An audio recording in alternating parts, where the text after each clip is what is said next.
Hamilton spent the rest of the night, that they were up at least, running taleon, Foster, Rico, and taleon through what were essentially a battery of tests. There seemed to be no end to them. But for all the trouble they went through, much new information was yielded. Starting with Foster, they discovered that she was a death magic manipulation specialist.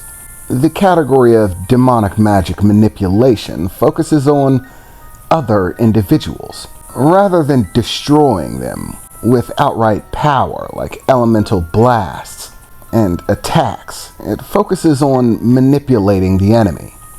For example, there were actually different kinds of illusions, which they fell into two categories. Projected illusions, which were illusions that basically anyone could see, manifested into the world, like the dragon that Talion summoned the first time he managed to use Seal's magic.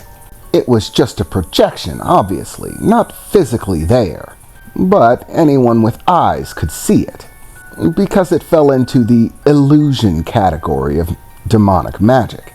However, manipulation offered access to the second type of illusionary magic, which is manipulation illusion. This focuses on imposing illusion on specific individuals, meaning they see something, but no one else does. It's a very controlled type of illusion in which you enforce it upon a single individual rather than simply allowing everyone to see it. At first, they assumed that this would be very weak, but after some description from Hamilton, it became obvious that that wasn't the case. Being able to specifically control single individuals without everybody being affected was apparently very powerful, especially in combat with multiple opponents. For example, being able to control who your opponent sees as an enemy. Being able to make them see and perceive their enemy as a different person than they actually are. Change enemies to allies and allies to enemy at will. And that was only functioning with illusion magic. There were other facets of manipulation magic that were quite interesting, such as the ability to manipulate one's energy. Someone who specializes in manipulation magic can actually throw off an individual's magical flow, increase the energy cost for casting, keep them from producing their demonic abilities, even affecting other elements of their perception, like their perception of the passage of time, causing them to click in and out without realizing it. To them, it feels as if time is passing normally, but to everyone else, they simply freeze for short bursts of time, unaware that they're freezing. To them, it appears as if everyone else is simply changing location, moving rapidly, or a myriad of other things. The furthest elements of manipulation magic even stretch into temporally manipulating your enemy, actually slowing them down in the course of time. The rest of the world ticks forward as normal, but they are moving at a decelerated rate.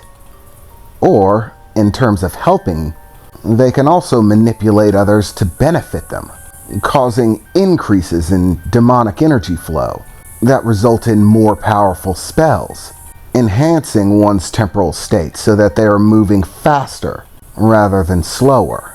Basically, manipulation magic places one in the category of being an expert in support and manipulation of the combat field in general, able to control the flow of combat, pushing favor in one direction rather than the other, by manipulating the elements that are inside of the combat. One of your allies is fighting someone and they're at a disadvantage. Well, cast two spells, one to slow down the enemy and one to speed your ally up. And suddenly, the tide of battle changes. Hamilton assured us that these were only a few capabilities that someone with manipulation magic could achieve. But, as well as learning that, they also learned about subcategory magic. This is when one fuses one type of magic with another, having it carrying strong elements from both, essentially allowing you to perform a combination spell. These spells are powerful because they cut down on the dramatic costs of casting outside of your category, whilst yielding some of the same powerful results.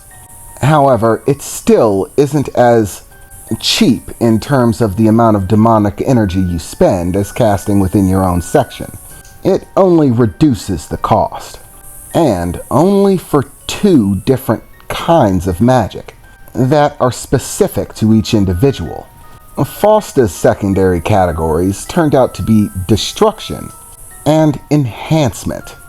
Destruction, obviously focusing on all-out power, generating destructive effects, explosions, fireballs, lightning, while enhancement focuses on one's own physical state, increasing physical durability, increasing demonic energy reserves, speed, vision, hearing, sense of smell. The furthest elements of enhancement magic can go to completely insane levels, such as being able to change the state of your physical body, transforming it into elemental energy at will, giving one the ability to pass through solid objects, or physically interact with things that you really shouldn't be able to, like being able to punch someone's soul, which definitely threw Taleon for a loop.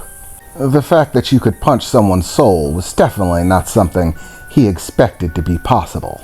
But he was rapidly learning that expectations had a way of being shattered when it came to magic. Hamilton was actually upset when he found out what Rico's subcategories were. Not because he didn't like them, but because he did. Her specific combination of subcategories was exceptionally good in combination.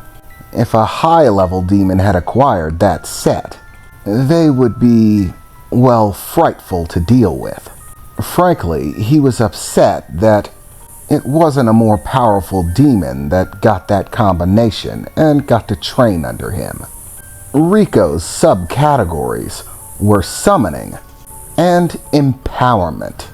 Summoning magic effectively works by more effectively allowing the person to create living, moving, magical creations.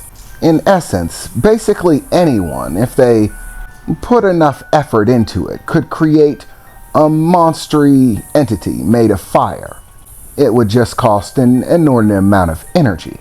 Those who fall into the category of summoning are able to produce living, functioning, short-term magical entities that are capable of moving and acting independently of the caster, with a great amount of ease, meaning that they can create things that fight for them, rather than having to do all the work themselves, targeting every spell, taking every action. Once they summon the beings, they function on their own, and need very little to no input from the person who created them. With her secondary category being, of course, empowerment, which only benefited both her other categories. Empowerment is a category of caster who is able to amplify the effects of basically any spell, depending on the amount of energy that they imbue it with. Basically, by using empowerment magic, even using the baseline requirement for the spell gets a double amplified effect, meaning it's twice as powerful as it really should be, and it only escalates as the amount of power that you put into it grows. With this combination of categories, Rico's being creation, summoning, and empowerment, she could create an extraordinarily powerful entity, an exceptionally powerful weapon for that entity to wield, and give both of them an extraordinary boost in overall power. This was an extraordinarily powerful combination. And finally, Taleon. Talion's subcategories were creation and protection.